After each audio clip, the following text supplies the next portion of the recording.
Muito boa Boas, noite. pessoal. Vai copyright tudo.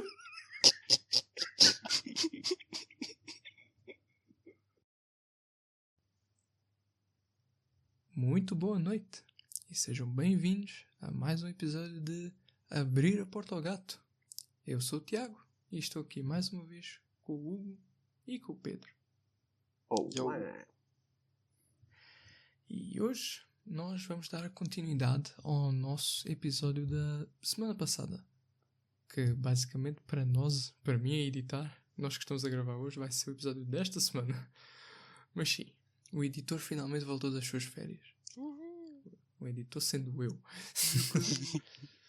Saudades. Hoje vamos dar a continuidade ao episódio sobre religião. Com uns topiquezinhos que eu fui coletando nesta última semaninha que eu tive a ver umas, assim, coisas mais interessantes e tópicos que eu fui um bocadinho mais a fundo. Mas primeiro, algum de vocês quer finalizar ou acrescentar algum comentário ao episódio anterior? Não, outras horas para falar do que pesquisaste. Aliás, Não. eu estou curioso, é para isso mesmo. Não, claro, até porque sei no YouTube ou no Spotify saiu há uma semana. Para nós foi há 3, ninguém se lembra do que é que se falou.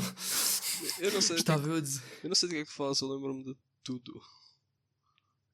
Uhum. Foi. Foi. Não, assim, porque nós fizemos bem e demos uma continuação tipo direta, tipo, Claro, foi claro. uma noitada. Foi gravada há falar. bocado. Exato. Não, nem estava eu a perguntar há bocado. Lembra-se de alguma coisa, guys, para não estarmos a repetir? Não. Ouço daqui. Ouço o podcast daqui a bocado para ver. Eu ainda não editei. Então vamos sem saber. Foi literalmente isso. Assim, vá lá, eu hoje estou com uns tópicos frescos que é impossível termos falado há 3 semanas. Primeiro de tudo, Israel. Ok, elabora. Desculpa. Foi de propósito. Fui apanhado do nada. Não, o gajo deu um low kick. Primeiro, Israel. Ia bem. Vai ser um longo episódio. O início do fim. Eu quis mandar uma game theory aqui. Não, foi. O Ender Dragon. Mas, sim, o Ender Dragon. Enfim. Primeiro de tudo, tópico 5 que eu quero introduzir não está diretamente relacionado a Israel. Ainda bem. O setup da ideia está. Okay. Porque foi encontrado em Israel sendo uma terra onde já nasceram de lá 3 religiões. Amém. Terra sagrada com muita história e muito apreço por muitas pessoas. Um dos pedestais onde se faziam rituais religiosos ou sacrifícios, esse tipo de coisas, tipo de animais, e queimava-se incenso. Há algum tempo foi descoberto vestígios de THC. E THC, o Pedro não deve saber porque ele não teve bioquímica. Sim, é que eu ia perguntar. Graças a Deus. THC é o principal químico de cannabis. E cientistas que estavam a pegar amostras do sítio e das cinzas, ou pelo menos da parte queimada onde se fazia, encontraram esses vestígios.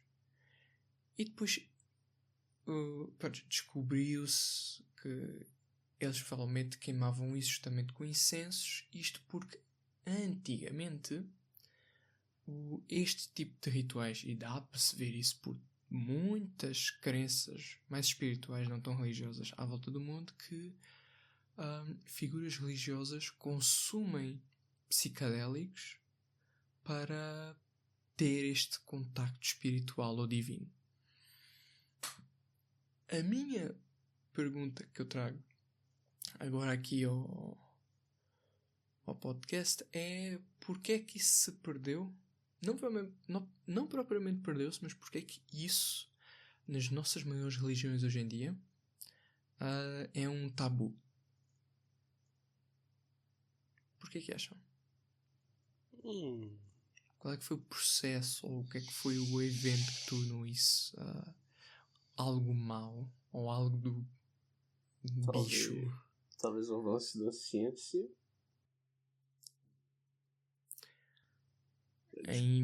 Há 2000 anos atrás? Deixa-me ligar o meu lado antropólogo. Que nós já temos isto de não utilizar este tipo de coisas já há algum tempo. Claro que hoje tens mais, não só legislação, mas também tens mais controle sobre isso. Mas sempre foi aquela coisa um tanto mal vista. E isto não só para... Eu não estou só a dizer isto para o uso de estupefacientes. Estou a dizer para tudo o que antes era mais free, hoje tornou-se algo que é contra o que nós chamamos mais de conservador hoje em dia. Eu acho que podes... Acho que podes pegar no... Se formos exagerar a coisa, podemos usar a mesma lógica que se usaria para, por exemplo, os sacrifícios maias. É simplesmente porque é uma prática não saudável e nós agora sabemos isso. E a partir daí, pronto, se não é saudável, vamos não apoiar este tipo de coisa e não fazê-lo. Eu diria que é qualquer coisa por aí. A mesma lógica, se calhar, que se usa, por exemplo, o clássico da Coca-Cola conter cocaína mesmo. É um bocado por aí. Quando se percebeu o que é que de facto aquilo fazia, se calhar não é boa ideia. E tirou-se. Acho que foi um bocado por aí. No entanto, não é assim uma resposta que eu próprio fico muito satisfeito com. Porque basta, por exemplo, pensar em cannabis, não é? Que não é super evidente, pensando há séculos, o mal que fazia. Mas mesmo assim parou-se. Não é? Portanto, a minha segunda ideia teria a ver, se calhar, com a transição para o monoteísmo. E para estas religiões mais globalizadas, acho que influenciam um pouco. Porquê? Eu sinto que estas religiões queriam se afastar do paganismo. E os rituais pagãos e a cultura pagã estava toda muito à volta desse tipo de coisas. Ou seja, eles, para se distanciar, tentar seguir um caminho mais puro, entre aspas, e dizer, não, a gente não precisa de nada disso, sou eu e Deus e está bom. São assim as primeiras coisas que me saltam à cabeça. Mesmo quando um proto-judaísmo ou um judaísmo mais antigo fazia isso? Acho que sim, acho que foi mesmo com o próprio crescer da religião, a coisa... Eles foram ficando mesmo mais... Porque, por exemplo, não sei, na minha cabeça faz sentido chegarem ao pé de ti com um proto-judaísmo a fazer rituais muito semelhantes às religiões pagãs aqui à volta. Tu pensas, isto é só mais uma religião pagã diferente, é monoteísta e tal, mas os rituais são semelhantes. E se calhar por ser uma coisa nova, pensava, vamos nos distanciar. E também se calhar por ser uma religião muito mais focada no divino como um divino impessoal, no sentido de, por exemplo, a mitologia grega, que é assim a mais famosa, é uma religião em que muito antropocêntrica, de certa forma. Os deuses são pessoas. Eles têm falhas como pessoas, não são nenhuma entidade. São uma entidade divina, mas não são nada sobre-humano. Exatamente. Sim. Ou seja, quando chega uma religião que trata Deus como algo nunca antes visto, porque Zeus podia ser todo poderoso, mas não era todo bom. Tanto que a malta tinha medo dele. Odin é a mesma coisa. Pronto, esse tipo de coisa. Agora, quando crias uma entidade toda poderosa, divina, que está acima de qualquer outra, entras um bocado naquela coisa de tentas se calhar ser um bocado mais purista, digo eu. Tipo, eu não preciso de essas coisas, porque se Deus não tem falhas, eu posso ser à imagem dele, não preciso de mais nada, é só eu e ele. E esse purista vai contra o que os outros à volta fazem. Sim, eu acho que tem tudo um bocado a ver com querer se distanciar, que acho que foi uma coisa que, pelo menos a meu ver, as religiões monoteístas sempre tentaram fazer. Ao contrário das politeístas, antigas a elas. Por exemplo, ver os gregos e os egípcios a terem mitos próprios para tentar fazer com que as duas façam sentido no mesmo mundo. É uma coisa que não acontece cá com religiões. Cá, próximo a mim, mas religiões monoteístas, tu não vês com tanta coerência a comunidade religiosa a advocacionar para que é tudo a mesma religião, mas visões diferentes. Não, eles fazem questão de se marcar como diferentes, principalmente hoje em dia. Sim. Ou seja, fazem questão de dizer, não, por muitos parecidos que nós sejamos, nós somos diferentes. E tens o outro exemplo de, por exemplo, a mitologia grega e egípcia, que não tem nada a ver, mas mesmo assim eles viraram-se, não, espera aí. Zeus pode ser um carneiro, se a gente quiser. Se a gente a fechar bem os olhos, Deus é um carneiro, Apolo é um piriguito, Artemis é um gato. Dá. Dá para virar. Dá para fazer. Estás a ver? E tu pegaste nos muito assim, distantes não, mas tipo semelhantemente diferentes. Não têm grandes semelhanças. Era mais fácil teres pegado na romana com a grega. Sim, esse é um exemplo melhor ainda. Depois tens, porque é literalmente uma adaptação. A primeira grande adaptação. Primeira grande adaptação. Que é uma coisa que eu não vejo uma religião monoteísta a ser, de certa forma, capaz de fazer. Eu acho que essas absorvem-se muito mais, ou separam-se muito rápido. Por exemplo, a gente faz essa distinção entre gregos e romanos. No entanto, até mesmo hoje em dia há malta que não distingue os nomes. Por exemplo, há muita gente que não distingue Diana é de quem? Dos romanos ou dos gregos? Não é? Há muita gente que não percebe isso, ou por exemplo, que não consegue, ou que não sabe só mesmo a tradução dos planetas, que são tudo deuses gregos, com nomes romanos. Sim. Então, o simples exemplo do Hércules, que Hércules é um nome romano, mas é o nome que a gente usa. Calma, então qual é que é o nome grego? Hércules. Ok. Estavas a dizer o nome que nós Sim. Portugal utilizamos. Em Portugal e em todo lado. Não, mas em inglês usas Heracles. Heracles. Usas Hercules. Sim. Em inglês. Não é Heracles. Ok. Não, é que em muitos sítios tu vês Heracles. Não, sim, porque se tu fores tentar procurar qualquer tipo de fonte mais histórica, vão usar o nome correto para a altura, não é? Se o mito for romano, vão usar o nome romano. Se for grego, vão usar o nome grego. Ok. Bom, isso era o que não sabia, porque casualmente eu Não, exato.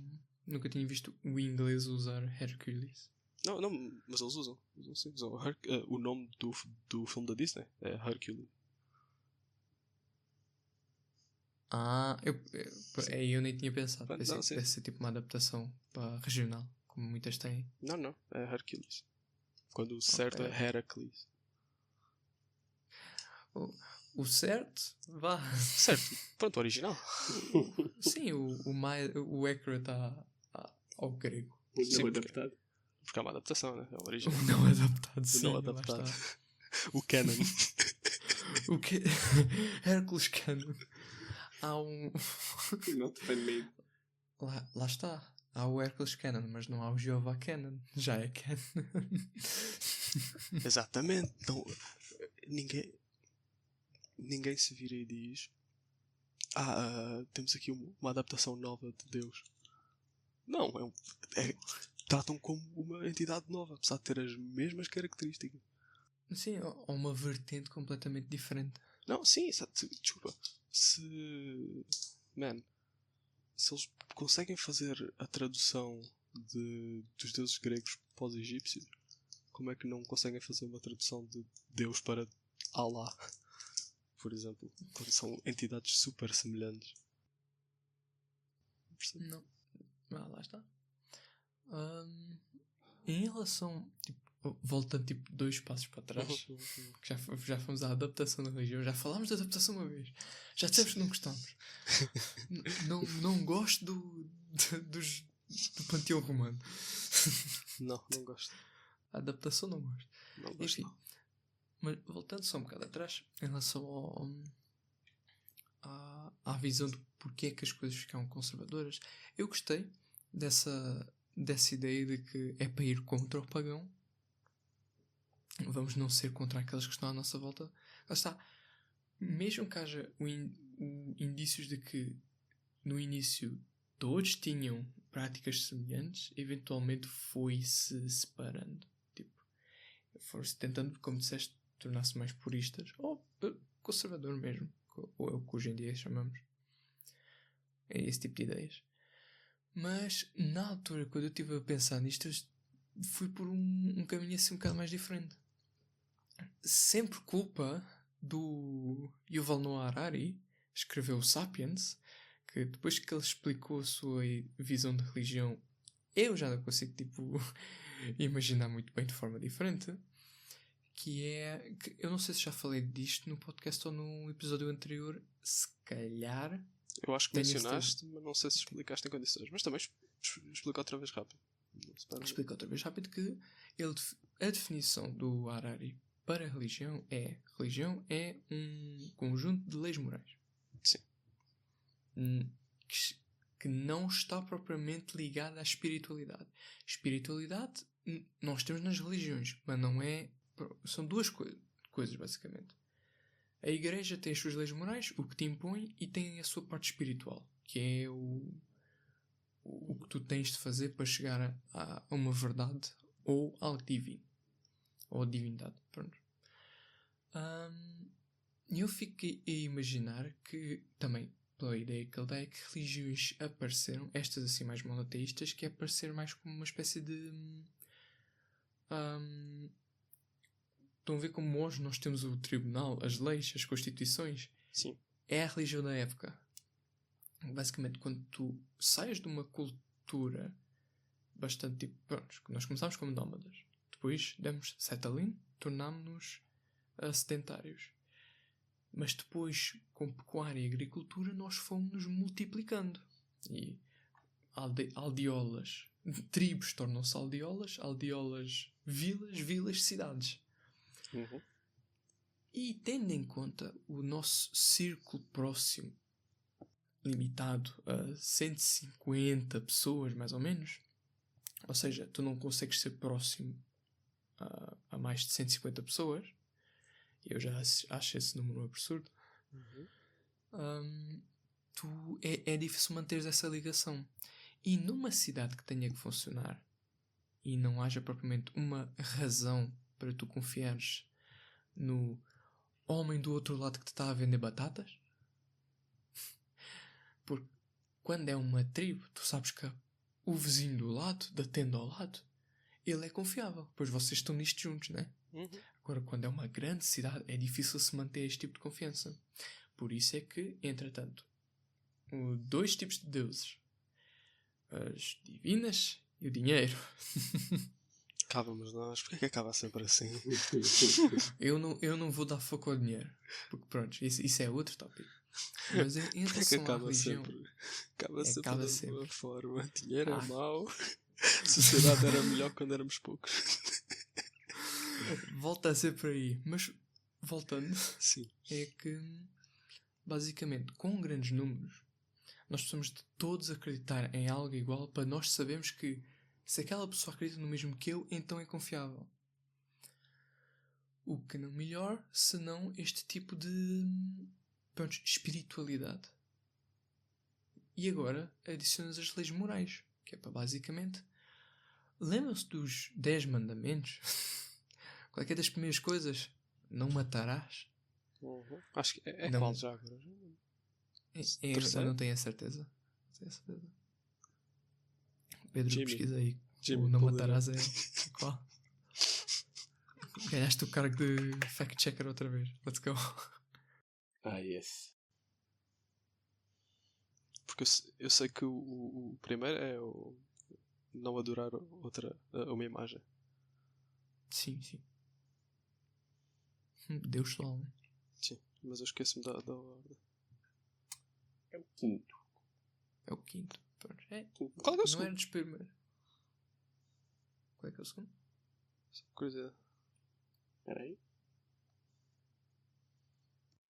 O segundo é não tomar seu santo nome em vão. É isso, exatamente. Ok. É isso, pois é verdade, está certo. Já me lembrei, tem razão. Ok. Oh meu Deus! Guardar domingos Não. e festas está antes de não matarás. Interessante. O quê? O quê? O terceiro é guardar domingos e festas. Não, eu também acho que sim. Não. Eu tenho que ter a minha folga. Mata-me antes de me tirares a folga. Não. Tira-me a folga para ver quanto é que o quinto faz. A força do quinto. Enfim. Mas pronto, tens este tipo de regras que é uma espécie de manter esta espécie de controle, e eu não digo controle no sentido opressor, mas mais tipo manter as pessoas tipo no certo limite. Porque era muito fácil, quando eu diria antigamente, desentendo-me com o bro, ele leva uma portada e já não há bro. Mas agora eu sei que é errado dar uma portada ao bro. Acho que já tínhamos falado disto, sim. Eu tenho que usamos a portada de certeza. Mas pronto, temos esta noção. Ou seja, diz, Pedro? Peço desculpa. Eu, por acaso, pela maneira que estava escrito, fui verificar, porque parecia-me estar em brasileiro e não sei porque os números são diferentes. Mas o terceiro é não tomar o nome de Deus em vão, o segundo é não fazer ídolos nem imagens para adorar. Pensava que esse era o primeiro, não. Qual é que é o primeiro? Amar a Deus sobre todas as coisas e não ter Jesus. Faz sentido, ok. Pronto, ok, sim. Ok. Mas pronto. Ou seja, o não matar é o sexto? Ou continua a ser o quinto aí? Não, é o sexto. O quinto é honrar pai e mãe. Amém. Ok. Amém não é judeu. Estou a brincar. Mais um bip. Mentira, mais um Yoshi. Agora é Yoshi. Queria experimentar o Yoshi, eu percebi. Enfim. E vai ficar bom. Tenho a certeza que sim. Mas pronto, tens este tipo de coisas para manter o pessoal em ordem. Agora, quais é que são os outros tipos de coisas que tu percebes que fazem mal a este tipo de ordem? O pessoal já tem que trabalhar e ninguém gosta de trabalhar. Se não houver uma espécie de um escape, ou seja, este tipo de escapes são, pronto, necessários, e hoje tu vês isso também. O pessoal que trabalha bastante às vezes tem o escape ou no álcool, que é bastante prevalente essa cultura aqui em Portugal. Acho que não estou a dizer nada estranho. Se não dissesse, é que era estranho. Não, às vezes o pessoal acha estranho é quem não bebe. Exatamente. Mas pronto. Mas quando tu estás sob este tipo de efeito, estes entorpecentes, quando tu vais trabalhar, estás pior. Ou seja, o pessoal não gosta. E até porque, quando tu estás com este tipo de coisas, tu soltas-te mais. Ou seja, certas regrinhas que te saltam. Como nós também conseguimos ver, por exemplo, uma pessoa que esteja alcoolizada hoje em dia. Tantos acidentes ou crimes que isso acontece. É só um facto. Sim. Ou seja, começa a tornar-se algo que não é desejável. E eu vejo isto também, agora, saindo um bocado do judaísmo como exemplo, indo para islamismo. Porque é que não se come porco? Porque não é bom. Pelo menos esse é o meu motivo. Prontos. Assim. Desculpa, só se for o teu. Quando eu cozinho é bom. Ah. Quando o Pedro cozinha é melhor ainda. Sim, isso também é verdade. Obrigado. Mas enfim. Isto porque é daquelas coisas que torna-se uma espécie de... torna-se um costume e entra em ato religioso. Porquê? Porque o porco é muito mais perigoso do que outros animais quando nós o comemos, correto? Uhum. Sim. E tens que ter muito mais atenção ao cozinhá-lo. Exatamente. Se tu estás há 2000, sabe-se lá mais, anos atrás, quando condições não eram as melhores, Uhum. porco mata aos montes, porque não tens este cuidado. Sim. Ou seja, porco é uma coisa má. E isto também dá para ver de outra forma com cães na Índia, no budismo e no hinduísmo, que eu acho estranho, porque cães são aquela coisa próxima a nós e que supostamente sempre nos ajudaram, mas que nestas culturas perdeu-se isso e só se focou no outro lado. Que muito no hinduísmo, eu não tenho a certeza, mas sei que no budismo o cão é visto como o ser impuro e sujo. Que o cão mata, come cadáveres, faz esse tipo de coisas. O cão é uma criatura suja. Ou seja, tornou-se este símbolo religioso não tão bom, vamos dizer assim. E 2 passos à frente torna-se pecado. Eu imagino que este tipo de coisas, pronto, demos o exemplo de cannabis, vamos continuar com ele, foi esse tipo de coisas que se foi gradualmente tornando. Ao início, porque pronto, tens cidade funciona, não gostas do pessoal que vai pedrado ou bêbado para o trabalho. É uma coisa que se torna cultural e no fim do dia torna-se religioso, incorpora-se basicamente. Sim, É uma coisa gradual, natural, que se vai desenvolvendo. Uhum. Fizeste-me lembrar também de um outro exemplo que é um bocado oposto, mas também faz sentido neste aspecto, que é quando havia grandes eu não tenho os factos na cabeça, mas quando havia grandes epidemias, os muçulmanos, as comunidades eram sempre muito menos afetadas antigamente. Porquê? Por causa de toda a importância do lavar-se para praticar a religião. Toda a cena que eles têm, eles eram dos poucos que lavavam as mãos várias vezes ao dia. Porquê? Porque faz parte. Ou seja, a própria tradição religiosa salvou a vida de muita gente. Lá está. Por outro lado, também criou um outro fator interessante. Que quando não havia este conhecimento, a gente hoje olha e pensa, uau, que sorte deles. Antigamente, a malta que ficava doente e olhava para eles e via-los bem, diziam, bruxos. Sim. E se calhar, porque aí, com germes e tudo mais, isso se calhar eu imagino que tenha sido mais coincidência, Não, mas que sim, exato. entra pelo mesmo. São práticas religiosas aplicadas à sociedade. Sim, exato. Porque quando eu como porco e morro, eu percebo que foi do porco. Sim. Agora, eu lavei as mãos, coisa que eu faço todos os dias e não fico doente. Sei lá, há tantas coisas que eu faço durante o dia. Não, mas e daí comer o porco também é aquela coisa. Imagina o que é. Vais comer um porco feito por alguém que fez mal. E depois vais comer outra coisa. E comes outra coisa. E sentes-te mal. Na nossa cabeça a gente já está um bocado condicionado. Agora, quem vê porco e vaca como carne a ser cozinhadas igual, tanto pode ter sido do porco como pode ter sido da vaca, tanto pode ter sido do almoço como pode ter sido do jantar, como pode ter sido da bebida que bebeu à meia da manhã, como pode ter sido uma coisa que pisou, como pode ter sido a raiva de uma entidade superior. Não dá naquela altura. Por isso mesmo é que tens o time span da coisa. Sim, exato. Porque chegou um tempo. Porque lá está. É olhar para trás para caçadores-coletores e tu percebes que o entendimento que eles têm é enorme sobre a natureza. E eles tipo têm uma enciclopédia biológica na cabeça deles e de sobrevivência que tu pensas, como é que este pessoal percebeu que o que os matava era esta baga e não tipo aquela? Muita Porque eles tentativa e erro. tiveram. São 10.000 gerações de Homo sapiens. Vi há bocado. São 10.000. Oh.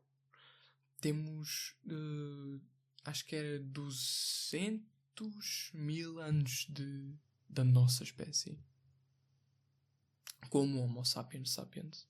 Como hominídeos, eu acho que era já tipo. Tens 2 milhões de anos de hominídeos. Acho que é alguma coisa assim. Ou seja, houve tempo para perceber. e a certo ponto ficou claro. E é algumas dessas coisas que eu acho que perdeu-se e é uma pena e tornou-se estigma e é ainda pior. Porque eu estive a ver também isto tudo começou porque eu vi um vídeo do TED Talk ou do TEDx, não me lembro. E depois fui pesquisar um bocadinho mais sobre, eu acho que até já tinha mencionado isto, Hugo, se calhar a ti também, Pedro, que é, por exemplo, pessoal com déficit de atenção, autistas e esquizofrénicos. Qual é que é? Não é autista que se devia dizer, neurodivergente? Sim. Prontos. Neurodivergentes, pessoal com TDAH e esquizofrénicos também não deve ser, mas pessoal com psicose. Vamos por aí. Psicose também. Sim. Vamos por aí. Não deixa de tempo, continua. Sim. O pessoal que tem problemas psicológicos.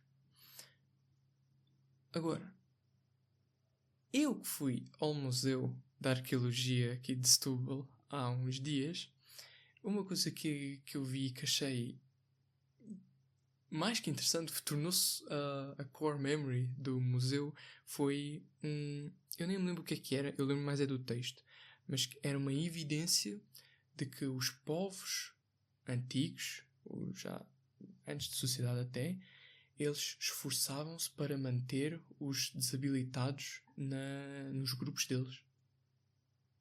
Ou seja, é a coisa do ninguém fica para trás. Ok. Nasceste com alguma deficiência física, a comunidade ajuda-te. Nasceste com alguma deficiência psicológica, a comunidade ajuda-te também.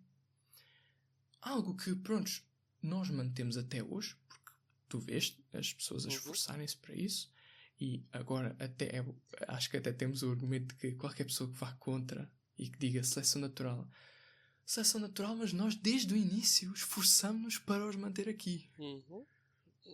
Sim, e quem diz isso diz qualquer tipo de limitação biológica que haja.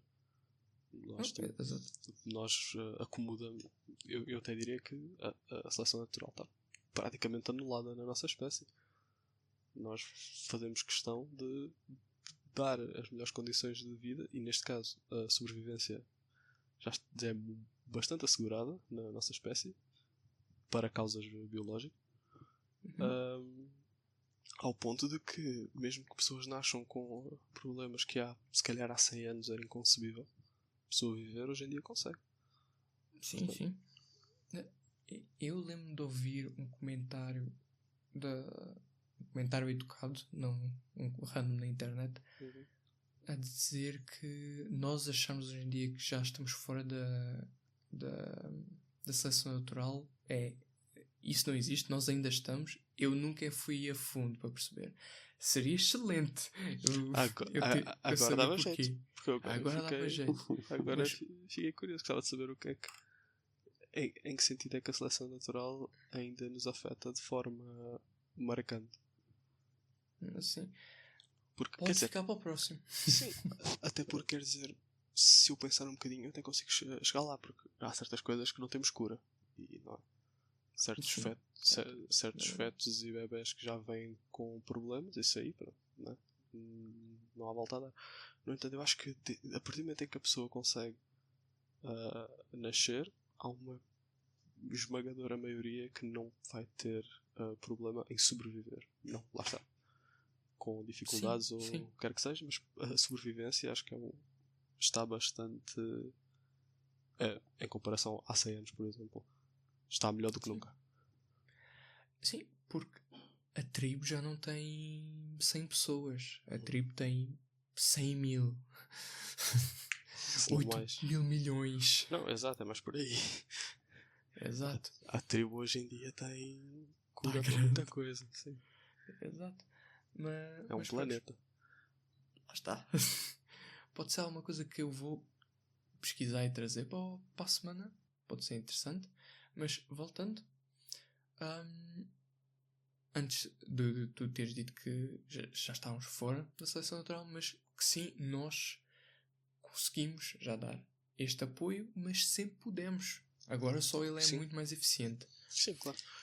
E, pessoal, aqueles 3 que eu mencionei, antigamente sempre tiveram funçõezinhas específicas e especiais para eles.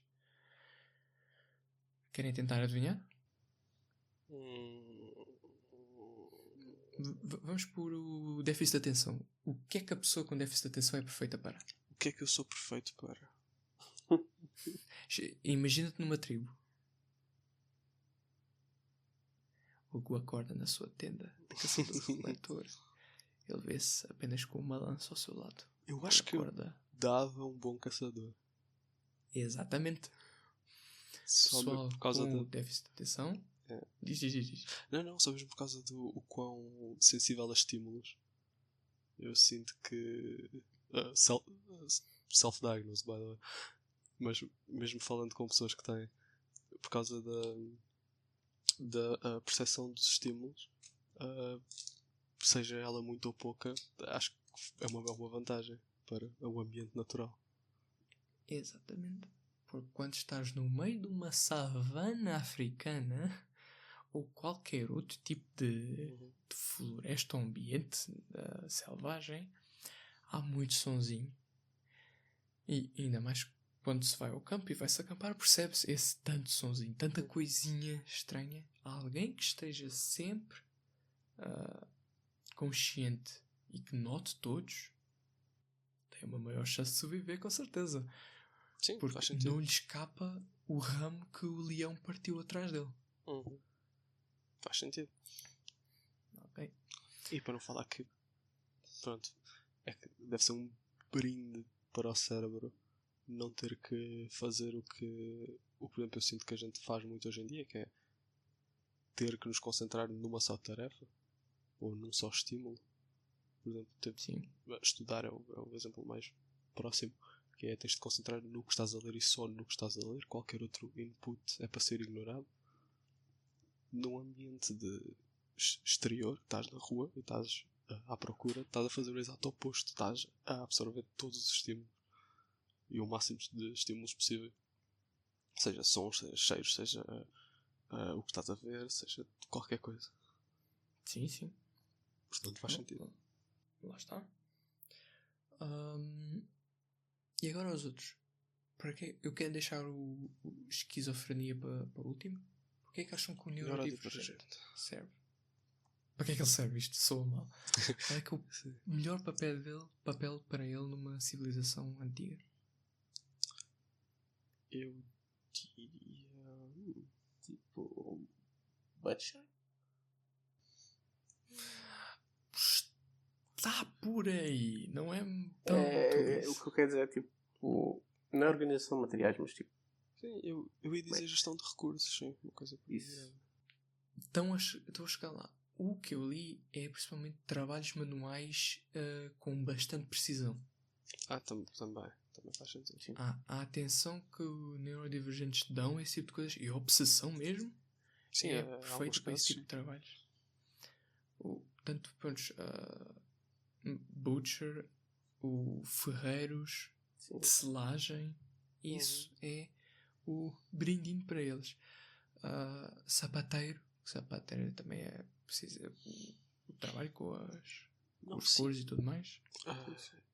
Eu tenho amigos que, pensando bem agora nisto, se eu se nós fôssemos uma tribo e eu dissesse, olha, vai para a forja, ele em 2 dias estava toda a gente com materiais de metal feitos no ponto, que ele ia fazer 3 diretas só a fazer aquilo.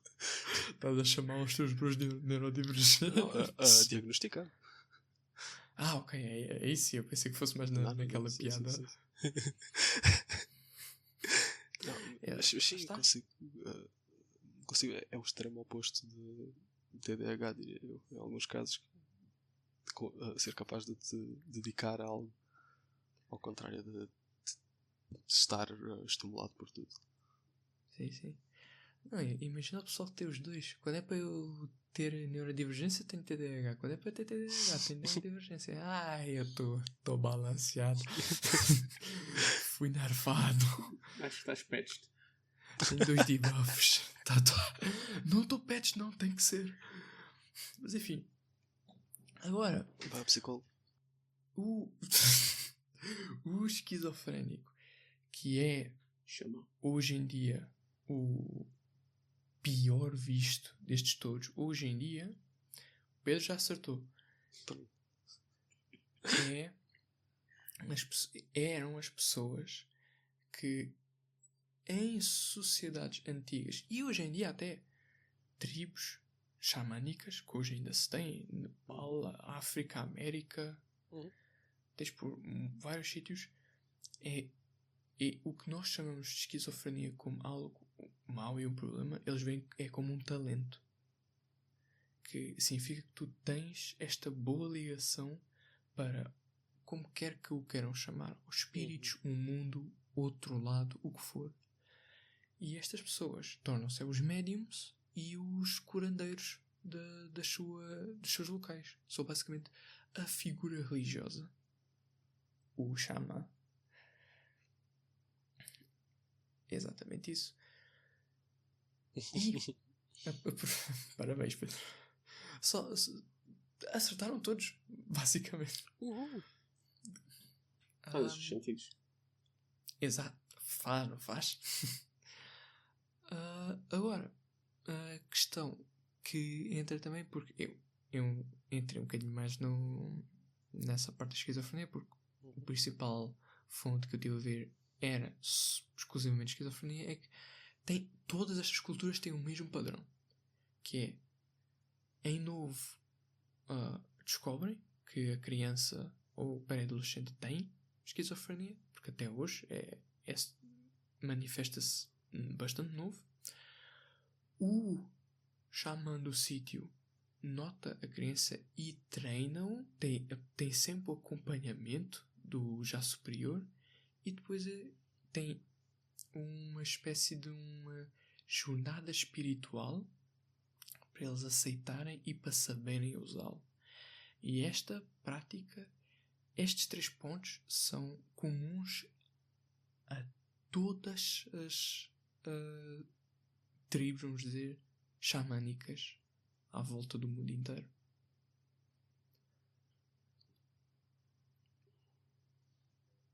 E depois, o tópico que eu quero acabar isto em é que basicamente hoje nós em dia damos montes de medicamentos a esta gente para suprimir e para os tratar.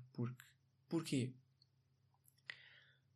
Porque hoje em dia, quando é para ir para o teu 9 to 5, tu não... estes perks que tu tens, que lá está, qualquer pessoa que possa estar a ouvir isto, eu de chamar isto de perk pode parecer o mais tipo insultuoso ou absurdo, mas que para antigamente era visto como algo bom, uma habilidade, um talento. Hoje em dia não serve de nada, pelo contrário, até piora. Ou seja, tu queres suprimir este tipo de coisas, e ainda mais aqueles que têm menos utilidade. Esquizofrenia, por exemplo. Sim, entra um bocado, e eu gosto de pensar, vou dar crédito ao hinduísmo outra vez, entra um bocado no Dharma. Não é? Por exemplo,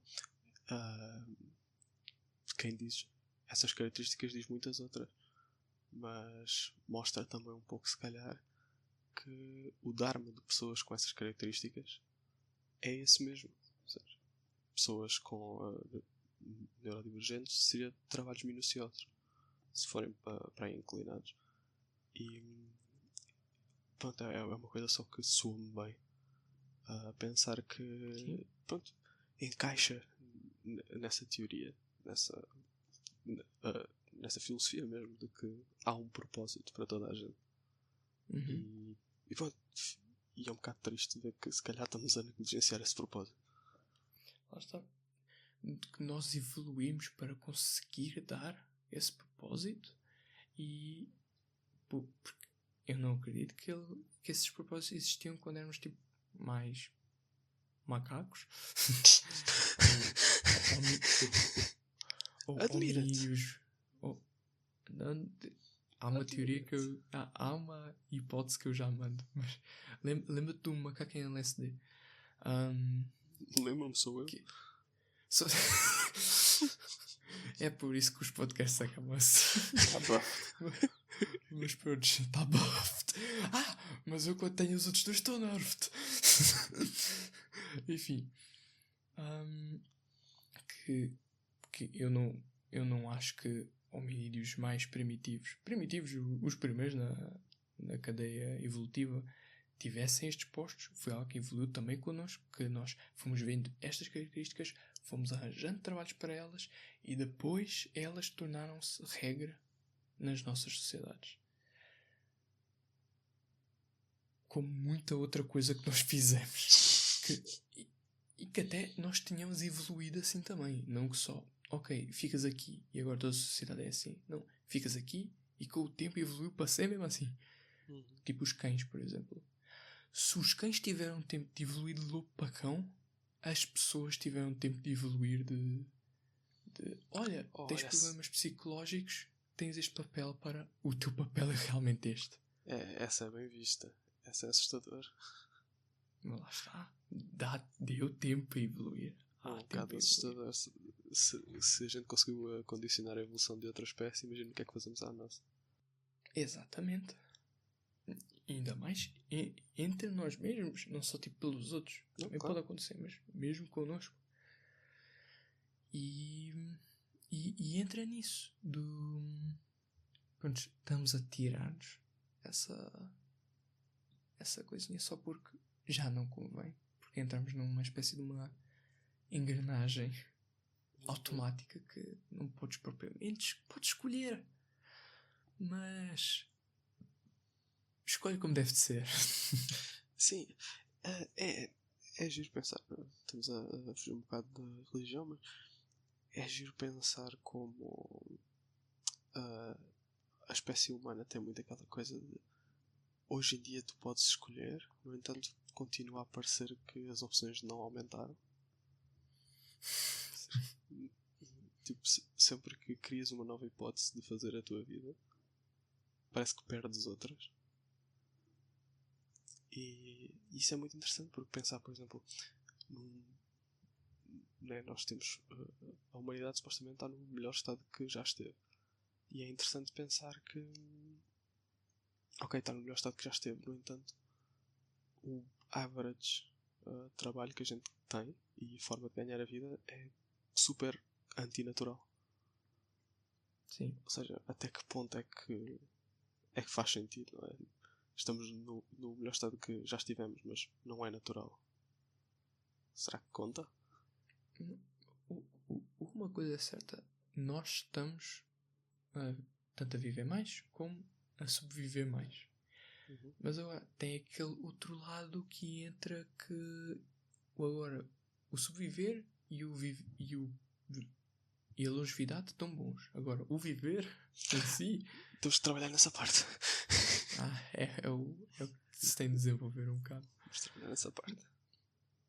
Mas pronto, e só mais um adendo que eu queria deixar é que dentre estes três que eu disse, que há muitos outros, obviamente, com outros problemas psicológicos, mas que dentre estes três, aquele que menos se encaixa é o que tem mais números de sem-abrigos.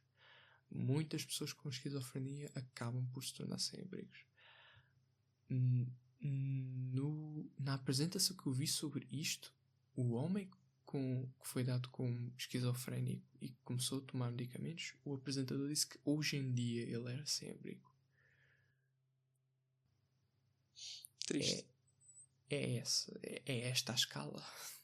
Não é só entope-te de coisas e faz-te sentir mal, é não arruína completamente a tua vida. Mas pronto. Agora, querem que eu vá ao macaco com LSD? Vai ao macaco. Como, se calhar, o último tópicozinho engraçado. Sim, para me animar, fiquei triste. Peço desculpa. E existe uma hipótese de que o início, os primórdios de crença e de espiritualidade vieram de símios consumirem cogumelos. Já me tinhas falado nisso. Já. Ou seja, um hominídeo primitivo pegou no cogumelo, comeu, teve a melhor trip da sua vida e aí começou-se a espalhar que existem coisas naturais, além de nós, espíritos, deuses, manifestações, esse tipo de coisas. O Hugo já sabia, mas Pedro, tu fizeste uma cara que, quando eu disse isto.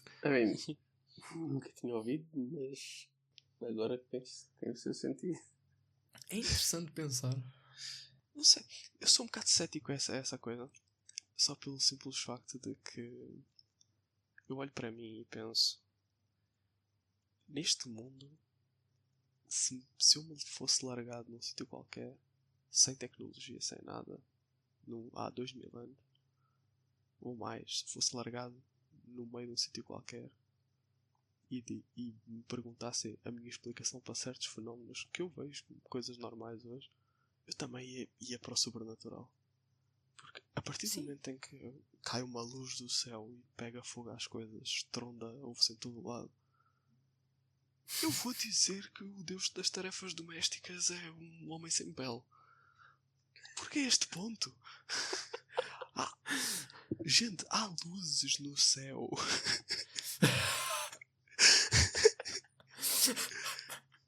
Família, expliquem-me esta coisa. Há árvores maiores do que qualquer coisa que eu já vi na minha vida. Há insetos que brilham com cores que não são naturais. Há animais que fazem um som que eu só ouço nos meus pesadelos. Eu não preciso de LSD para começar a tripar. Não, lá está. Eu não quero fazer o papel do diabo, porque eu também penso assim. Eu acho que esse tipo de fenómenos naturais foi só naturalmente. Eu olhei e deduzi que isto não é normal. Sim. Esta parte do natural tem mais. Porque eu não consigo fazer isto. Sim. Eu não vejo ninguém a fazer isto. Sim, mas ao mesmo tempo também faz sentido não estares propriamente são quando... Porque tipo, ok, entendo o que é que vocês estão a dizer, concordo, mas ao mesmo tempo tudo isso tu consegues acabar por eventualmente observar o que é a causa. Se tu tomares um cogumelo e vires tipo um espectro que aparece e desaparece e nunca mais o vês. Sim. E aí tu percebes que a causa é do cogumelo. Mas tu ainda não percebes o que é que se está a passar. Exato. Tu não percebes que são pequenas bolinhas, que são químicos que estão a entrar no teu cérebro e estão a fazer a festa. Por isso é que eu acredito que a parte do que o Hugo está a dizer, o natural ser visto mitologicamente, faz sentido ter sido naturalmente. Eu acredito que é essa parte espiritual, rituais, pode sim ter origem nos macacos em LSD. Porque faz sentido. Essa parte eu acho que é a que faz mais sentido. Não todo o mundo, não todos os fenómenos, mas especificamente o conectar-te com o outro lado. Porque tu vês isso também nas mitologias e como nós dissemos no início do episódio, nas proto-religiões. Que era, consome estas coisas para conectar-te com elas. E o xamanismo também. Sim, eu acho que pensando como uma porta para a espiritualidade, eu acho que sim, que funciona muito, muito melhor. Porque em lado nenhum a natureza te pede para ir por esse caminho. Ou pelo menos é algo que não é muito natural para o homem que está perdido no mundo. Não é? É mais natural, pelo menos eu sinto, se calhar estou um bocado condicionado, mas é mais natural a subserviência das religiões, como a gente disse no último episódio, mais teocêntricas do que a espiritualidade das antropocêntricas. Muito mais rápido o homem primitivo vai pedir desculpa à entidade que está a fazer os vulcões entrarem em erupção do que vai pensar, pera, se calhar eu devia estar ok com os vulcões entrarem em erupção. Sim, porque se o vulcão me ruge... Eu digo, não, para, por favor. Sim. Porque eu não sei mais como lidar com a situação. Imagina que é a montanha onde a tua família mora há gerações, do nada começa a cuspir fogo em pedra. Eu dizia, por favor, para. Ou a tua vila e a aldeia inteira começar a tremer. Eu não sei o que Casas fazer. caem. Não, lá está, é aquela coisa. E é muito giro, é um lado muito engraçado e muito primitivo da humanidade. Imaginar aquela ideia de que entra um amigo teu em tua casa. Tu viras, então, bem-vindo à minha casa, este é o meu sítio, tenho aqui este é o tótem que o meu pai deixou, que foi montado pelo trisavô dele, é muito giro, não é? A gente, pronto, deixou aqui bonitinho. Que fixe, que nice, ele vai e toca, faz uma festinha, começa um tremor da terra, tu espancas o teu amigo, nunca mais tocas daquilo.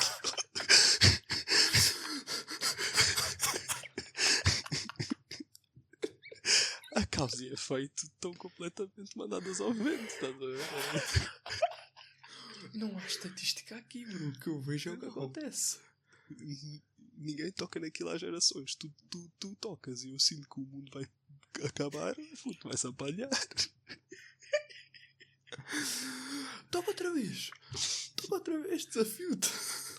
Eu acho que isso é capaz de ser o instinto mais natural, dos mais naturais da humanidade. É instintivamente procurar a causa para o efeito e agir de acordo. Porque foi à base disso que nós sobrevivemos. Exato. Aquele códice que temos na cabeça, ou tínhamos. Não. E é por isso que religiões ligadas ao espiritualismo fascinam tanto, porque são as religiões que abordam este instinto de procurar a causa. Porque são religiões que dizem para te largares da causa e fugires a este instinto de procurar por uma causa e tentar controlá-la, porque é isso que a gente faz e sempre fez, não é? Quando a gente percebe que uma coisa acontece, nós vamos procurar o porquê e manipular esse porquê de acordo ao que nos interessa, não é? Se eu percebo que é o método científico básico, não é? Se eu percebo que pôr a carne no fogo faz carne boa, eu vou começar a pôr toda a minha carne no fogo. Exato. Já está. Se a causa gera um efeito bom, eu vou influenciar para que essa causa aconteça sempre, ou o máximo de vezes possível. Sim. Ou seja, e isso agora, em vez de estarmos a classificar entre teocêntrica e antropocêntrica, as que nós chamamos de teocêntricas são as que focam mais no efeito, as antropocêntricas na causa. Porquê? Porque do tanto, pronto, da teocêntrica efeito, tu vês tipo, ok, isto acontece. Isto acontece, eu rezo o que acontece para não acontecer. Não, exato. Agora, até porque na teocêntrica, isto agora fez-se luz aqui, na teocêntrica tu não te preocupas com a causa, porque a causa é dada, está na tese, está no título. Deus. Exato, é a causa das causas. Sim. É literalmente a primeira causa, portanto. É normal que não te preocupes. Lá está. O que é que nós procuramos? Querendo ou não, até neste lado, porque somos nós na mesma, nós procuramos a causa e eles deram-nos logo. Sim. O outro lado é mais do procura o porquê da causa. E eu acredito que foi do tipo, ok, porquê é que isto acontece? Porquê é que isto acontece? Porquê é que isto acontece? Porquê é que eu aconteço? Porque é que eu procurar o que está a acontecer acontece? De onde é que... Aí depois vai também mais para dentro de ti. Cada vez mais para dentro.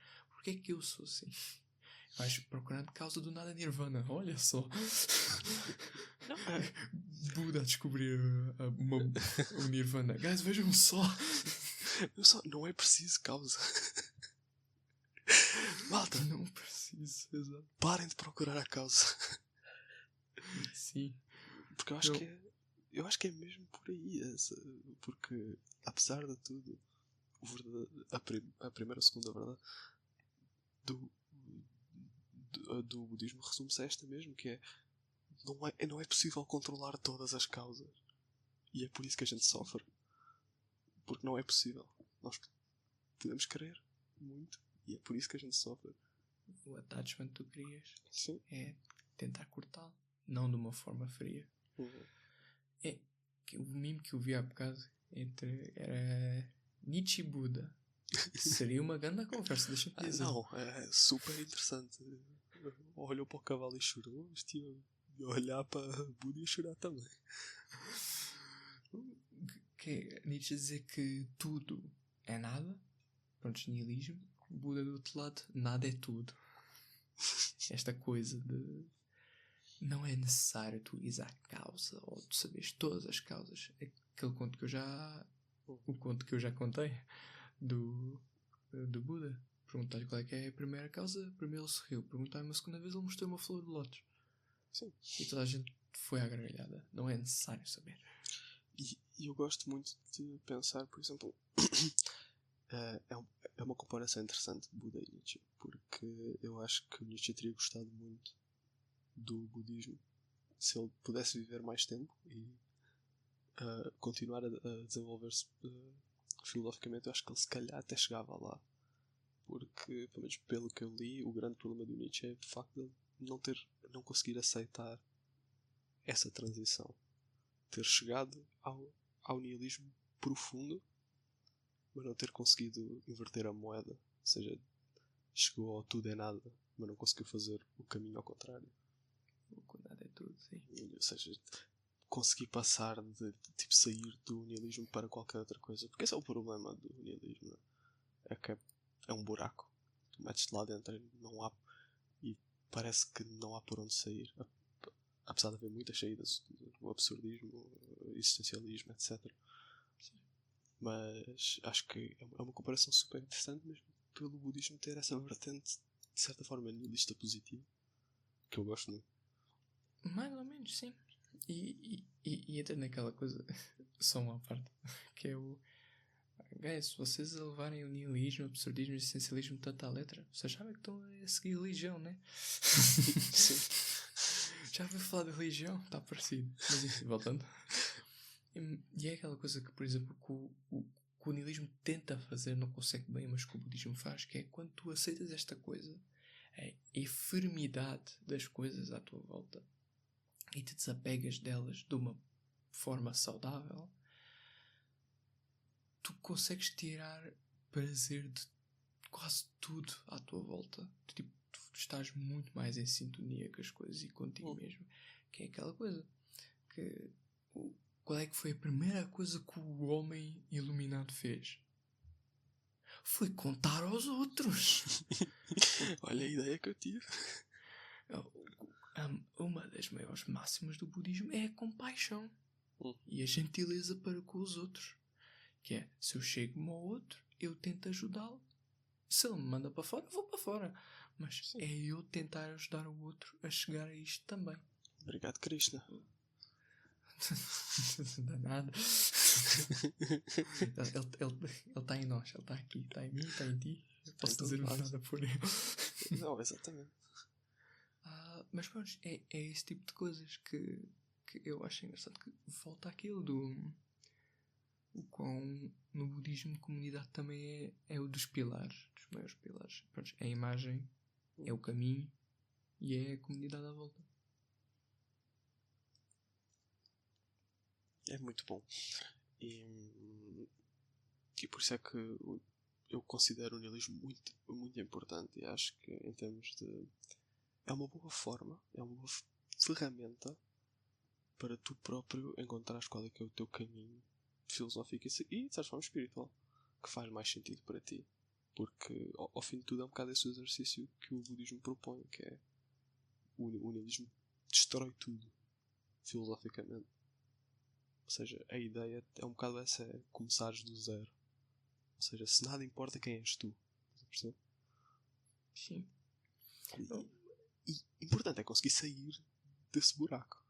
É mais complicado. Eu aí não consigo dizer se concordo muito ou não, porque eu também caí nesse buraco. Não, eu também, por isso é que eu estou a dizer. E que lá está. Como o buraco é mau, eu não o quero recomendar. Não, bem visto.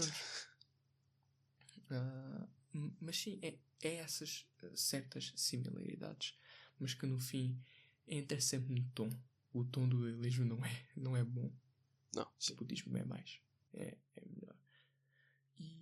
E do zero eu não sei, porque eu já estava nesse buraco quando comecei a construir as ideias do budismo na minha cabeça.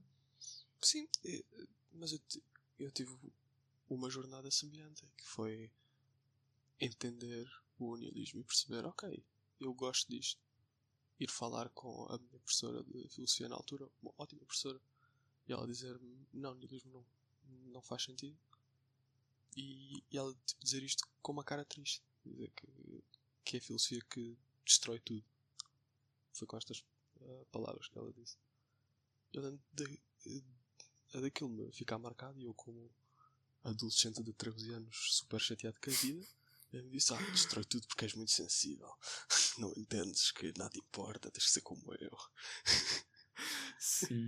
Não, é tão engraçado ver nós no secundário como agíamos. É super interessante pensar aquela coisa de, não, porque nada importa, sou ateu ativo, se é que isto existe, que é ateu e digo que as outras religiões estão erradas mesmo, e vou ter que as pessoas de propósito para lhes dizer que estão erradas. Mano, a clássica atitude adolescente revoltado, não é? Sim. E é muito interessante pensar nisso, porque fui fazendo essa jornada e vivendo nesse nihilismo durante uns anos, ao momento em que a gente percebe, peraí, mas isto assim não vai dar em nada, cara. Não é? Tipo, se calhar a setora tinha razão, cara, agora falta aqui alguma coisa. E quando uma pessoa começa e chega nessa conclusão, pelo menos comigo foi assim, que foi chegar à conclusão que, ok, para onde é que eu vou daqui? E acabar sempre barrado pela minha própria filosofia.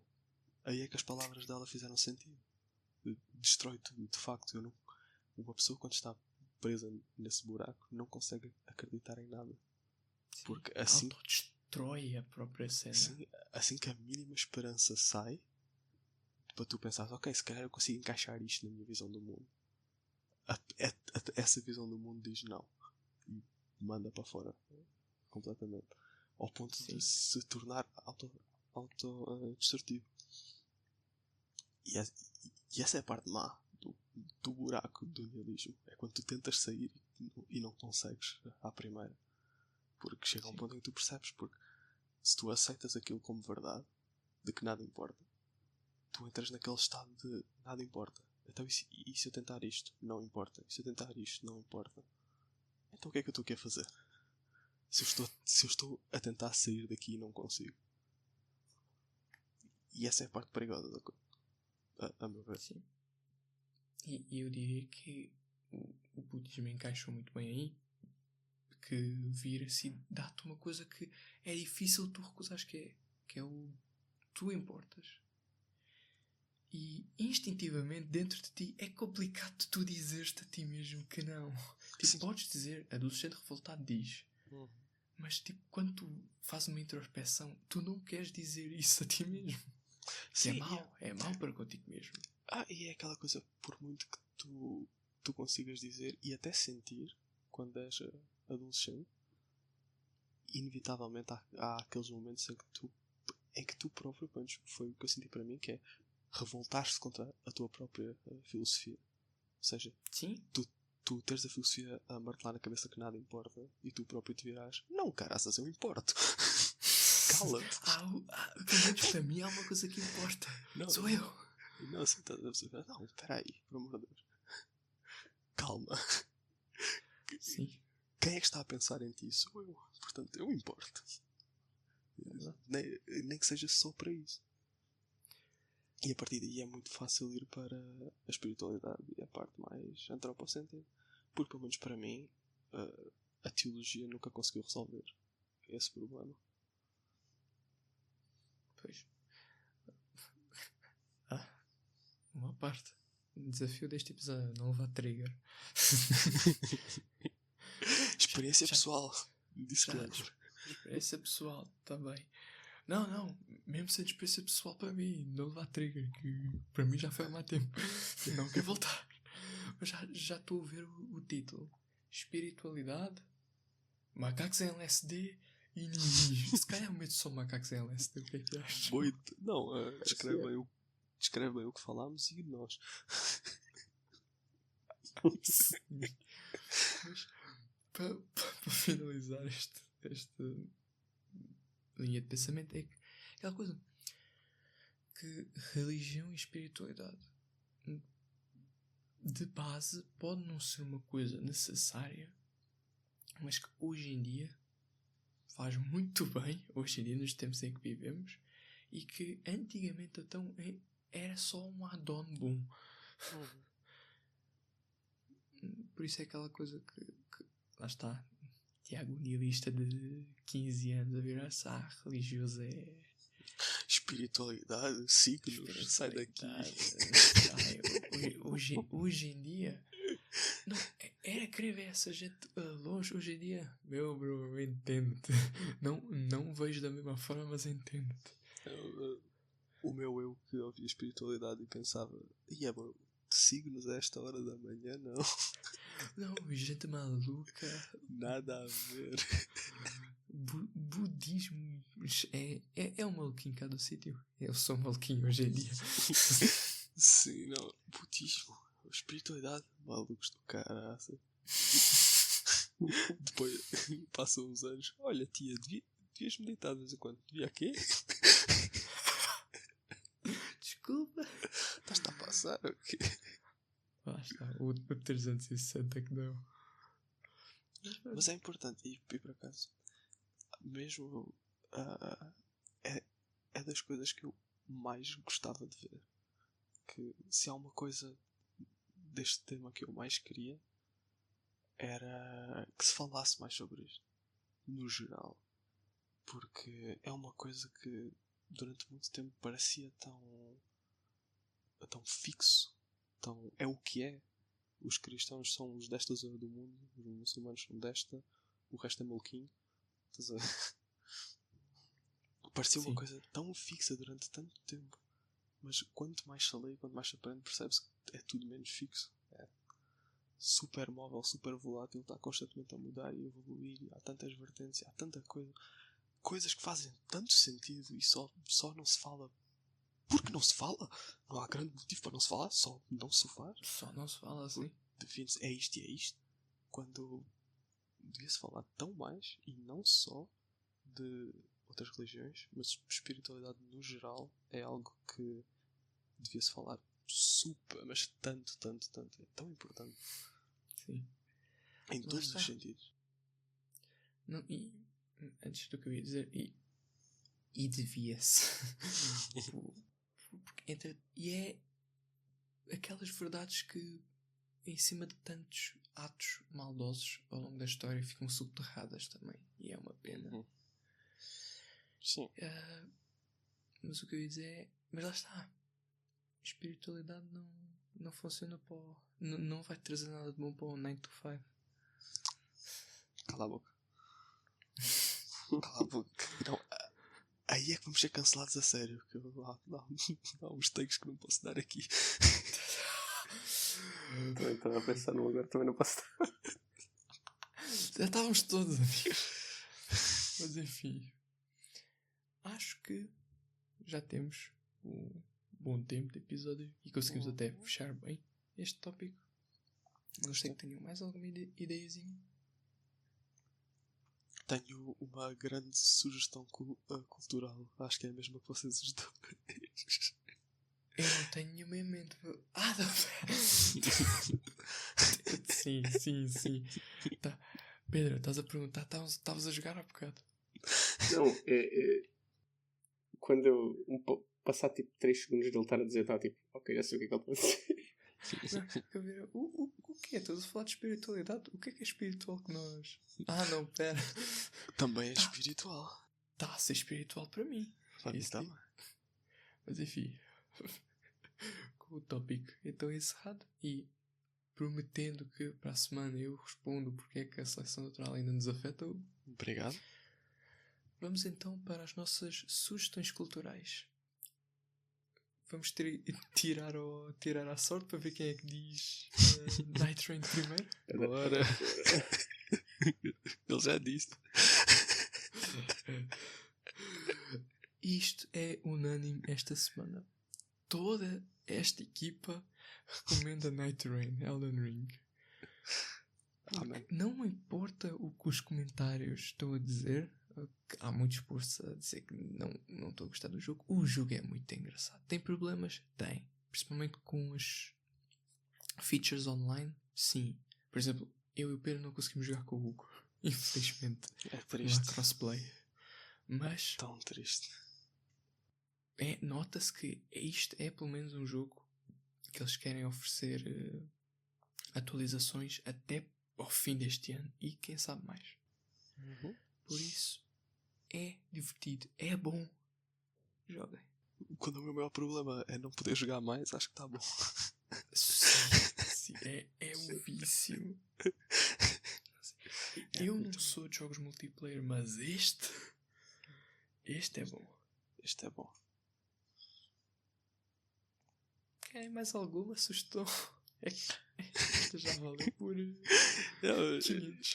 Eu até diria, fiz mais isto e aquilo. Mentira, não fiz, só joguei Night Rain. Feito mais rigorosamente nada. Eu por acaso tenho uma para. Vamos balancear o facto de eu não ter uma há alguns dias. E por acaso até se encaixa no tópico dos episódios. Orb on the Movements of the Earth. Não sei ver. Viste Orb? Não. Brinca. Eu só ainda não recomendei porque eu não acabei. O que é que viste? Eu não vi tudo. Não, nem eu. Eu vi os 3 primeiros episódios. Sim, 4. Acho que comecei o 4. Então tu já viste quão incrível aquilo é. Os 3 primeiros episódios, que é o primeiro arco, é tão bom. Muito bom. É tão bom. E é muito quotable. Tem umas quotes muito boas. E sim, e está relacionado. É muito bom. Tem que acabar de ver. Ok. Também. Para acaso também muito bom. Eu lembro de ver o primeiro episódio, mas infelizmente eu estava a ver com o meu irmão e não lhe bateu assim tanto. Mas devo tentar ver sozinho. É porque também foi tipo, a minha mãe tipo, vê isto e eu já tinha ouvido falar, deixa sim, a minha mãe. Eu estava a ler uma cena, ela diz, vê isto e eu. Quem me dera a mim, bro? Parei de ler. Manda ver? Sabes o que é que a minha mãe me manda ver? Manda ver as séries espanholas da Netflix. Desculpa, é bom? É nunca vi. É novela, totalmente novela. Eu imagino que sim. Ela vê isto, filho, é bom, é. Correr e assaltar. Vais ter mães haters aqui. Caguei.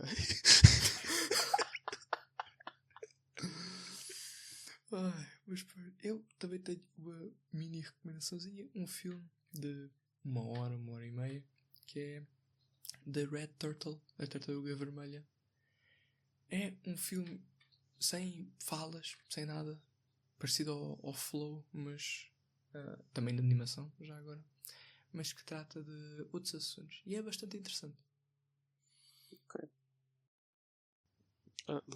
Lembraste-me agora que tenho um filme para a gente ver. Qual? É Deep. A gente depois entra nisso. Para a semana. A gente vê o filme e para a semana falamos. Fica surpreso. É stop motion. Ok.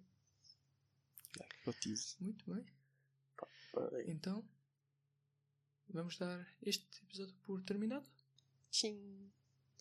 Yes. Então, espero que tenham gostado e vemo-nos para a semana.